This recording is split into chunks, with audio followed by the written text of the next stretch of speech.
Doherty, the 6'7" sophomore from East Meadow, New York. Leadership is learned. A starter on Coach Dean Smith's legendary 1982 Tar Heels National Championship team with Michael Jordan. Jordan comes down with a rebound. Clears it away to Doherty. Doherty going in against Floyd for the layup. It's good. Leadership is earned. Head coach at the University of North Carolina and the University of Notre Dame. You notice Matt Doherty, he is up working every second of this ball game. Leadership is taught. Public speaker, author, and executive coach. And leadership does not require a title. This is the Rebound Podcast with Coach Matt Doherty. Welcome to the Rebound Podcast. I am Matt Doherty, and I'll be your host. On this podcast, we focus on the topic of leadership and overcoming adversity in an open and raw kind of way. We discuss failures and how to rebound from them. I became passionate about leadership after being forced to resign from my coaching job at North Carolina in 2003. I went on a leadership journey and realized it may be the most undertaught topic in formal schooling, yet the most important. Today with me is Pat Croce. He's an entrepreneur, sports executive, and owner, author, TV personality, and black belt in Taekwondo. He is also passionate about Pirates. Many people remember him as the owner of the Philadelphia 76ers that had Allen Iverson and was coached by Larry Brown. Pat is now focused on helping others through the American Cancer Society and his passion project called Healed. I've had the honor to get to know Pat through our mutual friend Brian Moran and his weekly Sangha that I've had the privilege to be a part of over the last few months. Pat, welcome to the Rebound Podcast. Thank you, Matt. I'm psyched to be here. Yeah. Thank you. Tell us about your journey, from an entrepreneur to owning the 76ers to selling them to, your journey for happiness at 60 years old. You've had an amazing life, and I'm sure there have been some setbacks. What were the most significant ones in your life? Well, I graduated from Pitt with a degree in physical therapy and a certification in athletic training. So I combined the best of both worlds, the athletic trainer and the physical therapist from a hospital setting, which was unheard of in the late 70s. Mm-hmm. My dream was to be the physical therapist for the Philadelphia Eagles. I played football in college 1 year, but I wasn't big enough, strong enough, nor fast enough. And I thought, well, if I couldn't eventually play for the Eagles, well, maybe I could train them and treat them. I was a big Philadelphia Eagles fan, obviously. Yeah. I'm from Philadelphia. Yeah. So I graduate in 78 and I knock on the door, 77, and I knock on the door of the training camp. First day of training camp, I go down there in my white, crisp jacket with a tie. I just came from physical therapy department at a hospital. I got to ask you, interrupt. Did you have the goatee? No, no goatee. No goatee back then. That came a couple decades later. After you got to own things, you could dress however you wanted. Right. I might have had a little longer hair, but who knows? Now I lost most of it. What's left is gray, and that's from Iverson. But so I knock on this door, Matt, and again, this is my dream. I'm knocking on this door. I went to college to be this physical therapist trainer to do this job. I'm standing about two steps down from the door as I knock on it. The door opens, and this big trainer's there, famous trainer from Philadelphia, Texas draw. How can I help you, son? I said, well, I'd like to apply for your physical therapy job. He says, I'm sorry, we don't have any, and slams the door. I stand there just looking at this door with the Eagles logo on it. Like, what? I knock again. There you go. He opens it up, and he sees it's me. I told you. And before he gets to close it, I push my left hand out as if I'm shoving someone right in the middle of the chest, and I right into the door so it doesn't close. I said, whoa, wait a second. And again, I'm looking up at him physically and metaphorically. Right. Wait. I want to apply for the physical therapist job. Do you have a physical therapist on staff? He says, no. I said, well, that's the job I want to apply for. You don't even have to pay me. I'll volunteer. How about that? No. Boom. And slams the door. Well, I start walking away, and I look over the fence. I see the players coming out, get ready to practice, and I get in my car. And I'm so disheartened, so dejected. But it was like, in retrospect, one of the greatest things that ever happened to me, because that rejection set me on a path that, okay, I'm going to learn more about this new concept called sports medicine. And so I took more courses as I was working at a hospital, therefore developed a sports medicine center within the hospital, which became the first in a hospital setting in the United States, and drew the attention of the Flyers. I became the Flyers physical conditioning coach, physical therapist in 1981. Mike Schmidt and Gary Maddox of the Philadelphia Phillies came in about 83, 84, 83. The 76ers came in 85 with Dr. J and Charles Barkley. I helped to take him down from the round mound, the rebound, down to a svelte 250. You got up to 250? Wow. Yeah, he was down to 250. I know he might be 100 pounds more than that now, but at that time. Yeah. And again, to Charles's point, to give him credit, when he left, and he wasn't really a fan of mine because this was, working out off the court. He loves to play basketball. Right. And so, but when he got traded and went to Phoenix and he had that MVP season, and they lost in the finals to Jordan and the Bulls, he was that svelte figure again. And he thanked me at that point, realizing how much the physical body helped with his mental prowess and saved him from the injuries that normally occur on the court or in professional or in any athletic endeavor. Mm-hmm. So I got to say that was the first strong rejection. Funny, in the past, I don't know how many years, 25 years, I would go to events and Dick Vermeil, the head coach of the Eagles at that time, and who won a Super Bowl, I think, with the Rams. Yes. He's up there and he sees me, or maybe I have to talk after him. He goes, Pat Croce, he owes me. If my trainer didn't reject him, he would never be where he is today. There's something. Go ahead. I'm sorry. I was going to say there's truth to that. There is truth to that. But there's got to be something in your gut, in the gut of the person who got rejected, the intestinal fortitude, the grit that Angela Duckworth talks about. Where does that come from in you? And can that be developed when people deal with setbacks? How on the Sangha, that you do, there's a lot of people on the Sanghas that deal with setbacks. And just for the audience, the Sangha is basically a weekly get-together where you lead a group of over 100 people on a Zoom call that discuss different topics and try to get some peace, gain peace through these get-togethers. Is that sum it up fairly well or no? Totally. A Sangha is a spiritual gathering where we all understand we're of the same essence, the same being. The expressions are totally different. The coloring and costuming of the expressions are totally different. But the essence, the I, that which is aware, is the same. And so to answer your question, I think I've always had the faith that if I do my very best, God will take care of the rest. And then as I went I turned at 60 and something happened, and I went on this spiritual quest around the world, you realize that the present moment is never not perfect. Mm-hmm. You may not want it, you may not like it, but the universe has given you exactly what you need for you to awaken and to become what you are supposed to become, this pillar of peace and happiness and the expression of love. And it's hard to understand until you really, that's a Zen saying that never not perfect. And those who are Christian realize the Lord's Prayer, thy will be done. However you want to look at it, right. That what is what's happening before you think about it. Once you coat that what is with your thoughts, your preferences, your prejudices, your opinions, your judgments, all the feces hits the fan. Mm-hmm. Mm-hmm. Yeah. Wow. That's powerful.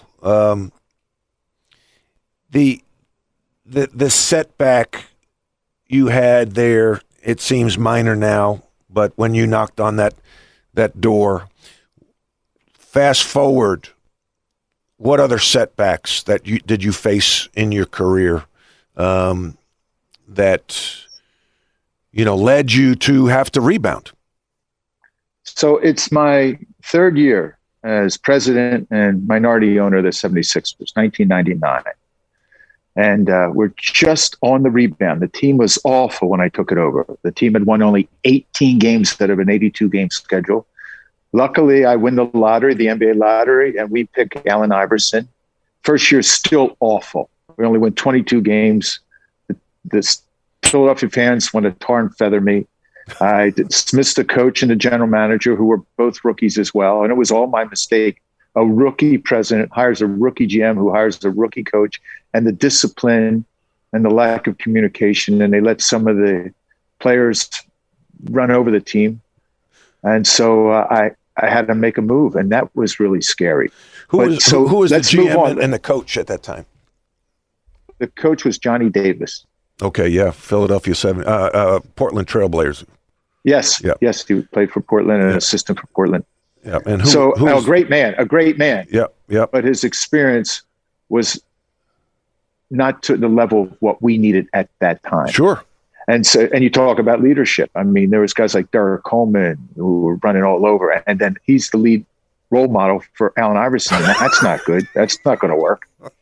So then it's 3 years later, 99, Larry Brown. I get to hire Larry Brown the second year. Lucky, I mean, it was I was going now after experience, wins, someone who knows how to win, someone who knows how to really coach. And so it's 99 and we're on the uptick. Mm-hmm. We make it to the playoffs for the first time in 8 years, only in my third year season. And we get eliminated in the second round. Reggie Miller, a dog in yellow, puts our lights out.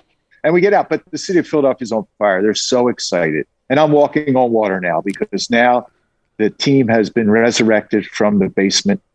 And it's not the Eagles, but the fandom is coming back. Right. Well, I decided to take a motorcycle trip with about 6 of my buddies cross country.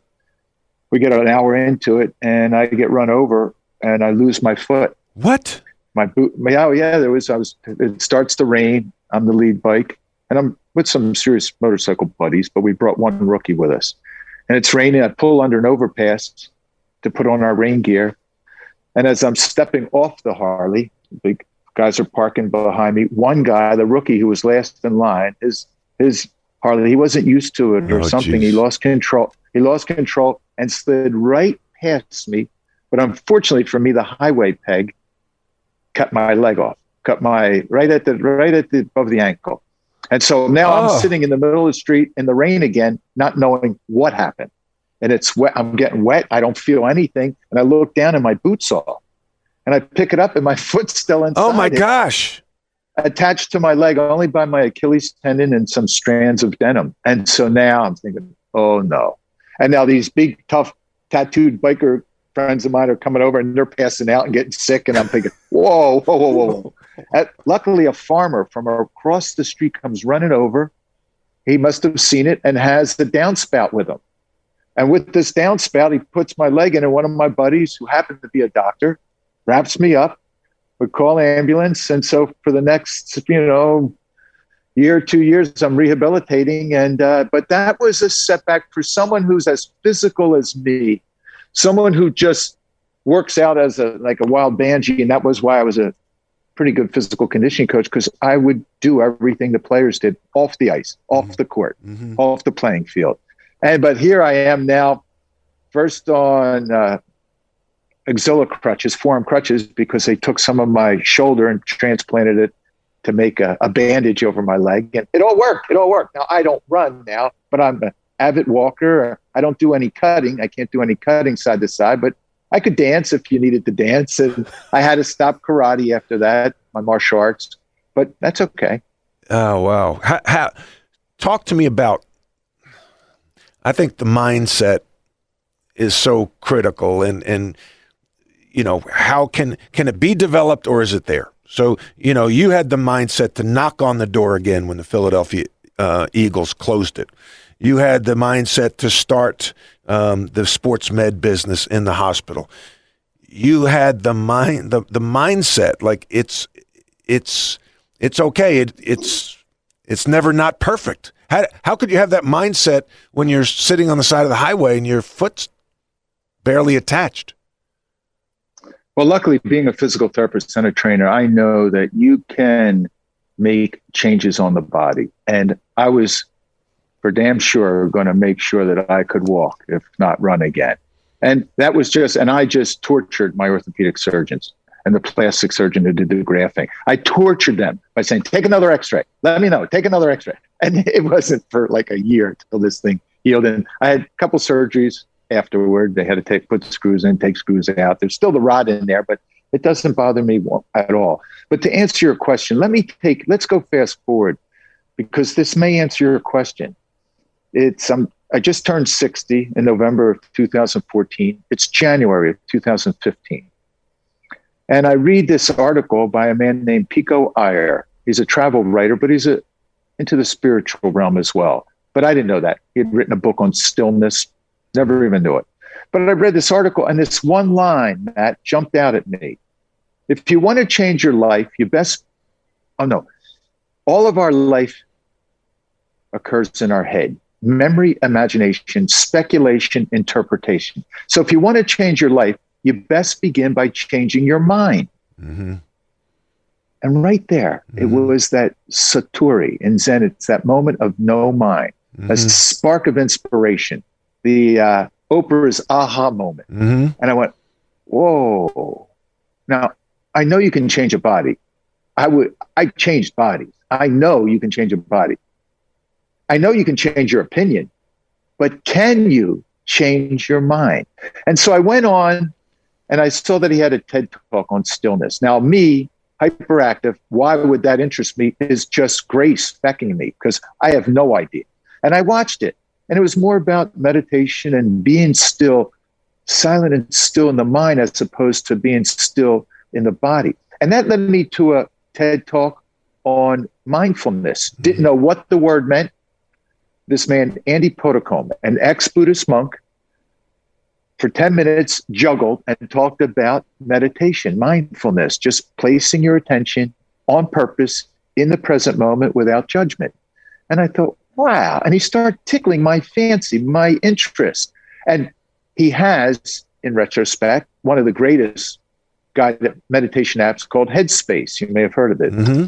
And so that led me to one more TED Talk, because I was getting infatuated with interest. Like, whoa, what is this world that I know nothing about? Mm-hmm. And this was on happiness by a man named Matthew Ricard, a Frenchman who's the interpreter for the Dalai Lama. When he was 26, he was at the Pasteur Institute and had left everything. His father is the most famous French philosopher. As a matter of fact, Matthew wrote a book, The Monk and the Philosopher, which is a great book. If you're interested in Buddhist philosophy, it's a great book. And he wrote a book on happiness because the University of Michigan, decades before, used this man's head to do all their studies on meditation and finding out that meditation can change the plasticity of your brain. Wow. So to answer your question, there can be changes. So it's a couple years later, Matt, and I'm dragging Diane, my wife, through the mountains of Bhutan to be with Matthew Ricard in a monastery in the sides of the smaller Himalayas. And, hot water was lucky. And it was just, you're lucky to find anything really good to eat, but it was quite an experience. But I'm bringing that up because you can change your mind and therefore change the perspective you have of the world and then how you relate to the world. So if you choose to suffer and project yourself into the future in worry and angst and frustration, or pull yourself into the past in guilt and blame and shame and non-forgiveness, then in the present moment is the only place where you're going to find peace and true understanding on what is your path in life. Most people think about living life. They're one thought away from where all the action is, as says Ram Dass. And then there's some who vacillate. They vacillate between accepting what is and really attacking life and resisting what is and say, I don't like that. I want something else. So there's the pleasure pain cycle. And then, Matt, there's people like you right now who merge with life. They let life flow through them and just embrace life as it is. Just that's the what is, just welcoming what is. That's powerful, because it's hard sometimes to welcome what is if what is throwing you curveballs. And it's totally hard to accept it mentally. Totally. No, you can't do that. It's not. It's beyond the mind. You have to go beyond the mind and realize the truth that what is has nothing for you to control, manipulate, change. You can't change what is. You can move to change it, but what is right now can't be otherwise. It is already, but we have some conditioned behavior patterns that say, I don't want this, I don't like this, and it lowers our vibrational frequency. And then we try to attack what is already instead of taking it on and saying, okay, how can I use this to my benefit? Right. There you go. That's the key, right? How can I use this to my benefit? Accept it first, but truly accept it. Truly, truly accept it, because thy will is, thy will has been done. Okay, now why is this universe unfolding before me, for me? But most people think it's unfolding to them. To them. Why is this against happening them. to me? It reminds me of the Nelson Mandela quote, which I love. You talk about an unbelievable person who endured so much. He said, I never lose. I either win or I learn. Isn't that good? Right? And that's a great quote. That's basically what we're talking about. No, totally. If you understand that quote, if you truly understand that quote, there is no losing. And let's tie this in with the Buddha. 2,500 years ago, one of my favorite quotes is from the Buddha. Pain is inevitable. Suffering is optional. So Nelson Mandela is saying that you can choose to suffer and lose if you want to. I don't. Perspective. It's all about perspective and how you choose to look at setbacks. And I use the analogy of a golfer, and I'm often in the woods, Pat. You hit it in the woods, you either feel like you're screwed or it's an opportunity for a great shot. Bubba Watson in the Masters hit it in the woods. I think it was a playoff hole, and knocked it on the green and ended up winning the hole and winning the Masters. And can you,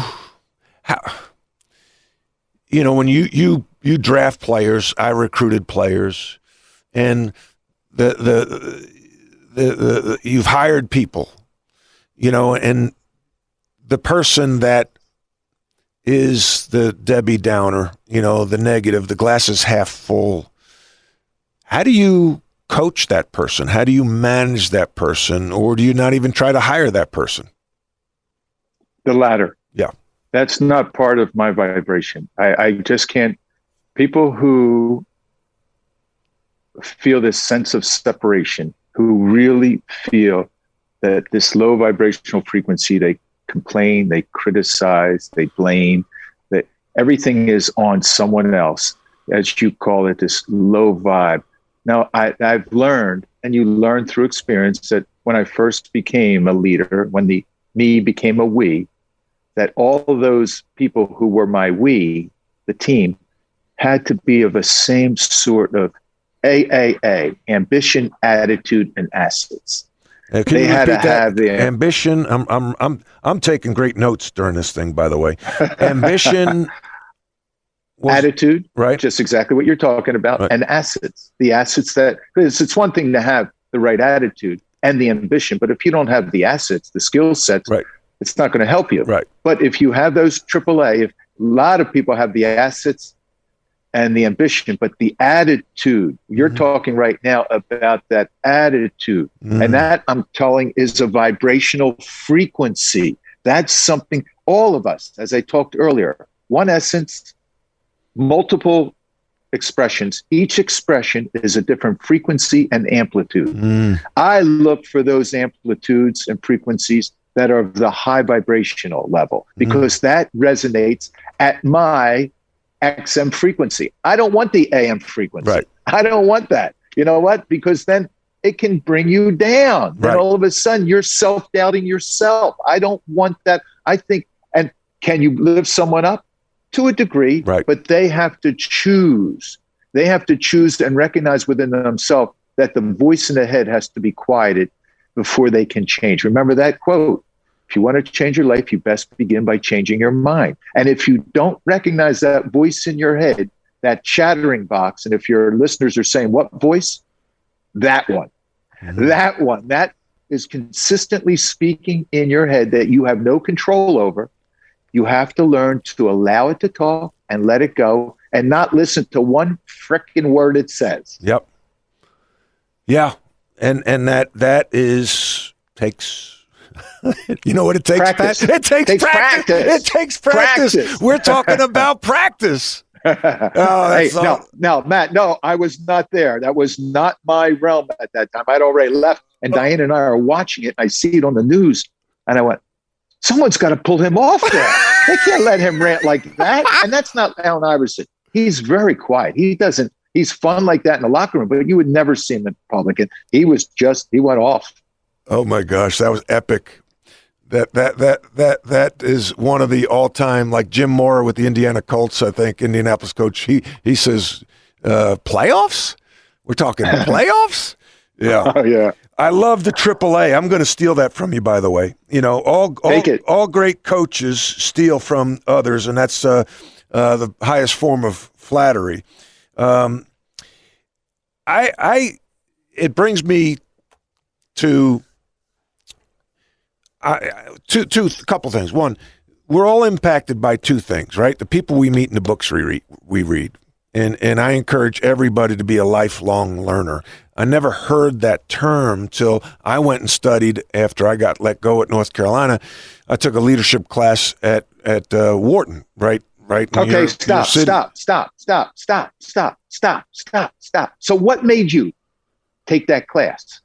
A couple things. I had a friend that suggested I go work on the leadership, so as I'm off, like I could show other universities that I took advantage of the time off and try to get better. And I think deep down, as a coach and a player, when you have a bad game or a bad season, what do? You watch the film and you try to get better. You want to improve.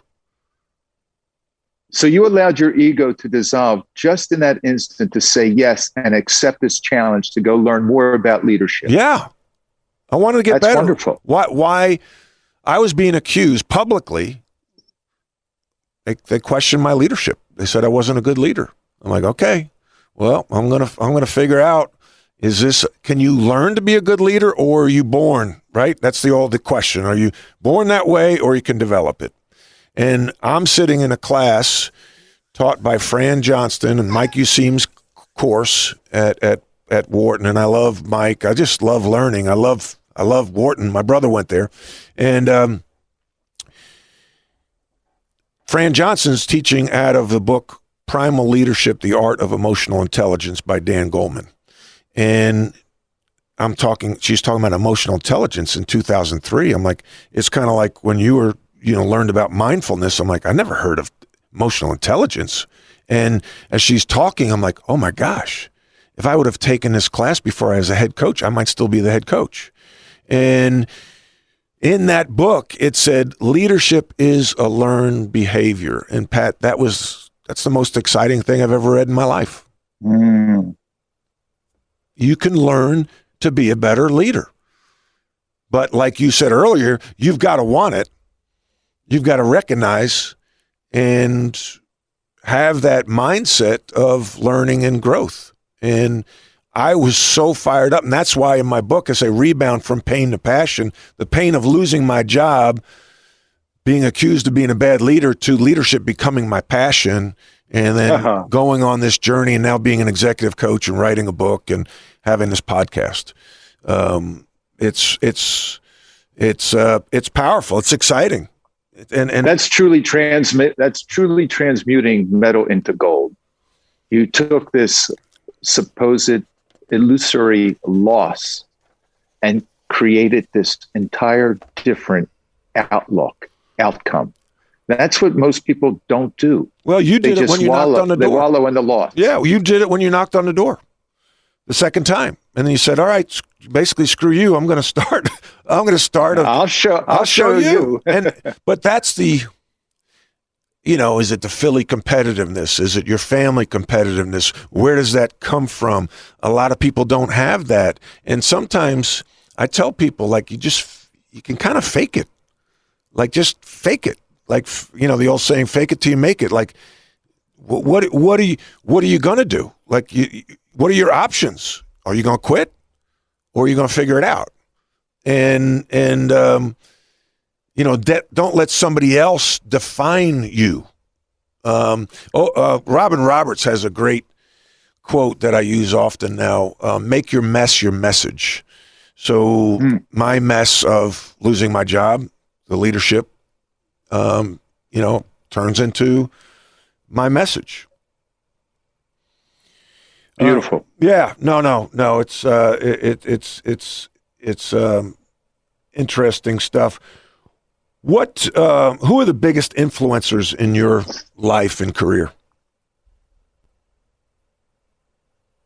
I would say my dad, even though he was one of those tough Italian fathers who, tough love, but he demonstrated discipline, organization, stick-to-itiveness. Although, he was a tough guy, didn't make much, but worked hard for us 4 boys. I was the oldest of 4 boys. So I would say my father. Mm-hmm. And then there were people like Ed Snyder, who was the owner of the Flyers, who I was the conditioning coach for 13, 14 years. So I watched him, I emulated him, and eventually I become his partner with the Sixers. Mm-hmm. I would say, Walt Disney. What? I mean, I was truly infatuated with Walt Disney, fascinated with Walt Disney. I loved what he created. He demonstrated to me that dreams can come true.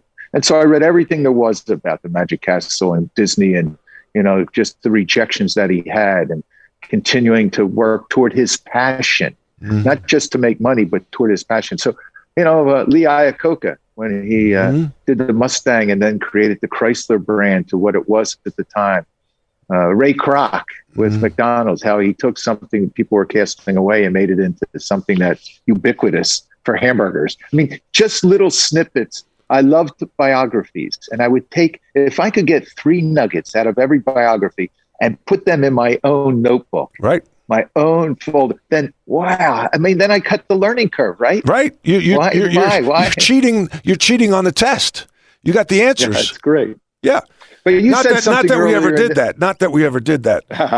But you just said something. Go ahead. No, go. No, you're the You guest. said something earlier in our interview about you taking notes. Mm-hmm. I'm a big journalist. Mm-hmm. I journal everything. I journal. There's an old Chinese proverb: "The weakest link is better than the strongest mind." I can't remember things, so if I read something in a book and I highlight in the book, I take it the next day and I journal it in my journals. And my journals are just filled with, insights and intuitions, but also just paraphrasing some of the people that you've read and the great quotes. And like, I love that Robin Roberts quote, make your mess your message. I mean, that's going in my journal. There it is. So, I mean, that's great. The thing that really catches me, I just asked you, who are the biggest influencers? And you mentioned 2 people, your dad, Ed Snyder, that you obviously spent time with. You've spent time with those people. I'm assuming you never spent any time with Walt Disney, Lee Iacocca, or Ray Kroc. And so they were your influencers through reading their books. And that's, again, the power of reading and dreaming. Walt Disney, and I spoke at a Queen's University graduation last Saturday, and I talked about failure. It seems to be a prerequisite for success. Walt Disney, at 22, was fired from the Kansas City Star because he was accused of not having any imagination. How about that? Oh, man, that's amazing. I know what I was, you were talking earlier about vibrations and energy. 2 things come to mind when you said that. Going back to books, Straight from the Gut, Jack Welch. He talks about what he looks for in an employee, the 4 E's. Energy. Sigma 6. Energy. Can you energize others? Can you execute with an edge? And it's kind of like your AAA. And his sound better. Yeah, no, AAA. And then Donnie Walsh, okay, legendary NBA front office executive. Donnie, North Carolina grad. I worked for the Pacers for 4 or 5 years. And whenever I could sit next to Donnie and gain his wisdom, I would. So we're sitting before a game, players are warming up, we're on the bench, and Donnie in his New York accent, Matty, after all these years, like let's say 45 years in the NBA, he says the most important ingredient in a player, and I'm waiting for this magic. He says the most important ingredient in a player is energy. How about that? Kind of just what you touched on. Do you have good energy? Do you have a good attitude? We can train you. We can train. There's such a void right now in talent in corporate America. I work with these executives. Everybody's looking for talent. And all they have to do is show up on time with a good attitude, and the company will train them. Doesn't matter what you major in. I don't know how you feel, but no, totally. Listen, you kidding me? Totally. Because how you do anything is how you do everything. So that how comes with if they have the energy, everything else they do is second place. Mm-hmm. Well, we have about 10 minutes here, Pat, and I want to touch on what your passion is now with the American Cancer Society and the project called Healed. Take me back. I read where you were diagnosed with T-cell lymphoma, and you have a huge scar to prove it. Tell me about that experience and what led you to the American Cancer Society and this project. Well, thank you, Matt. And it was just the end of last year, the fourth quarter. I've had lots of squamous cells and basal cell carcinomas cut out of me. I say I'm half Italian, half Irish, right. Gaelic and garlic. And the Gaelic gets all these little, little bumps that have to get cut out by the dermatologist. Nothing, right? But I had this bump on my sternum, right in the middle of my chest, and it's itchy. And I thought I got stung by something. And then the next night it's itchier, and I just wouldn't go away. I put some steroidal cream on it, and I'm thinking, did I get bit by something? And Diane goes, look at your chest. And I have this $50 size rash to the right on my right pec. And I'm thinking, do I have poison ivy? But I'm in the woods a lot here with my trails, but I never have my shirt off in the woods, and it was cold. So I thought, what? I put some poison ivy lotion on it, some prescription, nothing. I call the dermatologist, send a picture. She prescribes me 2.5% steroidal cream, put on twice a day for 2 weeks. I was embarrassed. I put it on for 2.5 weeks because it wasn't working. She says, come on in. And I'm up here at Meditation Hill, and so I have to go into the main line and drive down there for a biopsy. And not 1 week, which is normal, not 2 weeks. It's 3 weeks later, right around my birthday, November 2nd, I get a phone call. Pat, you have T-cell lymphoma, cutaneous T-cell lymphoma. I said, I have cancer? She said, yes. Oh, my God. I said, okay, what do we do about it? And so I got to the oncologist on Monday, and okay, this is what is happening to my body. I couldn't touch me. It's my body. I get a PET scan, no metastasis. I have surgery the week later on Friday. Once that heals, the month of December, I have radiation. But along that time, Matt, you're at the Sangha, and my intention is to help people awaken to their true self and that they don't have to suffer. And not suffer in the sense of grief and sorrow, which is rooted in love with the death of a loved one, but the sorrow, the suffering that's rooted in fear with anger and angst and worry and stress and frustration and dissatisfaction, all that kind of suffering. Mm-hmm. And that's a choice. The Buddha said that is a choice. We talked about the mind game already. So I figured, and I threw that out there. I said, there's got to be something more I can do to help more people not suffer. Well, the cancer, I thought, and I look up, I felt like De Niro pointing at Billy Crystal. You're good. You're good. Okay. And so in January, end of January, I called the American Cancer Society, and I had never worked with them before. American Heart Association, multiple sclerosis, JDF, all those during all my years, especially with the realm in the Flyers and Sixers. But never the Cancer Society. And so we get together over call, and then she gets more people involved. They said, listen, I want to come out of self-isolation for the past 6 years, and I want to come back out and be an ambassador for something that you're doing. They have Coaches Against Cancer, which is a big thing. The Big Five here do a gigantic Fran Dunphy's awesome with that. Yeah, totally. Jay Wright, all those guys. So they come back and they say, well, Pat, there's this HEALED program, Health and Energy Through Active Living Every Day, a program that's down at headquarters in Atlanta that we've done research with 85 cancer patients and had great results with physical activity during the diagnosis and post-diagnosis. But we want to move on to 400 patients at various cancer diagnoses. But they don't have the money, they don't have the engagement, they don't have the marketing prowess. I said, okay, how much it'll cost? So this is over a couple calls. She says, $2.5 million to get it started. I said, okay, I'll put up 10% and I'll raise the rest. And that's how it started. Wow, they loved you, man. You went to them. They didn't have to recruit you. You put up 10%. And talk about a perfect fit. With health, energy, exercise, that's right in your wheelhouse. Every day. Every day. So it's the present moment. And so that's really where it got started. And so so here you go, Matt. Now the Pat Croce's coming back out. Go ahead. I love it. I love Pat Croce. That's why I watch you on the podcast. How long will this research take? She said 14 months. So I talked to the researchers, the principal scientists. I said, no, not good enough. No. I'm not waiting 14 months to have an impact.